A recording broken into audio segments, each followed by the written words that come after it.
তারেক রহমান একেবারে সুনির্দিষ্টভাবে জামাতকে উদ্দেশ্য করে কয়েকটা কথা বলেছেন এবং বলেছেন যে দেশের মানুষ 1971 সালে তাদের দেখেছে। কিভাবে দেখেছে? যে তারা ক্ষমতার স্বার্থে লক্ষ লক্ষ মানুষকে হত্যা করেছে। তিনি বলেছেন যে কেউ কেউ বলছেন যে অমুককে দেখা গেছে, তমুককে দেখা গেছে অতীতে, আমরা জামাতকে দেখি এবার। তো ওই যে অমুককে দেখুন, যে কথাটা বলা হচ্ছে, তো অমুককে মানে অর্থাৎ জামাত ইসলামীকে তো মানুষ 1971 সালেই তাদের চেহারা দেখেছে।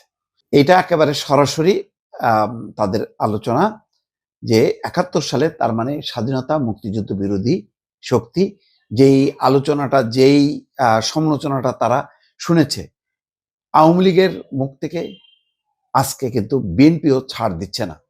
কারণ মুক্তিযুদ্ধ এবং স্বাধীনতা প্রশ্নে কিন্তু আওয়ামী লীগ এবং বিএনপির অবস্থান অনেকটাই কাছাকাছি।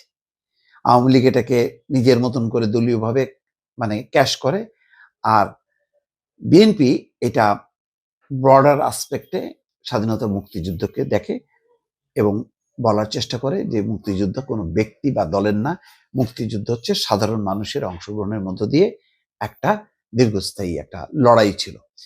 যাই হোক, সেই বিতর্ক অন্য, কিন্তু জামাত ইসলামীর ভূমিকা যেই ক্ষেত্রে ছিল একেবারেই বিপরীত এবং সেই পাক হানাদার বাহিনীর পক্ষে, সেটা কিন্তু আজকে তারেক রহমান স্পষ্ট করলেন।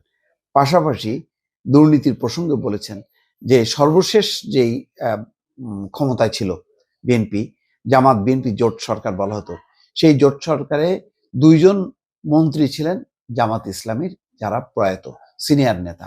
তিনি তাদের সমালোচনা করেননি, কিন্তু বলেছেন যে বিএনপি দুর্নীতির বিরুদ্ধে এবং দুর্নীতিমুক্ত সরকার ছিল বলেই জামাতের এই সিনিয়র 2 জন নেতা সরকারে ছিল এবং ওই সরকারের শেষ দিন পর্যন্ত ছিল। তাহলে আজকে বিএনপিকে তারা কেন দুর্নীতিবাজ বলে? এটা হলো তার প্রশ্ন। বোঝাই যাচ্ছে যে রাজনীতিতে কথার লড়াই জমে উঠেছে। জামাত যেমন তার জোট নিয়ে তাদের অন্যান্য নেতা সহ যেভাবে আক্রমণাত্মক ভাষায় বিএনপিকে সমালোচনা করে, এখন কিন্তু বিএনপিও আর ছাড় দিচ্ছে না এবং ধারণা করা যায় সামনে কিন্তু এই আলোচনাটা আরো জমজমাট হবে স্বাধীনতা মুক্তিযুদ্ধে প্রশ্নে জামাতের ভূমিকা কি ছিল, এই ভূমিকার কারণে দেশের মানুষকে আগামীতে তাদেরকে ভোট দেবে কি দেবে না।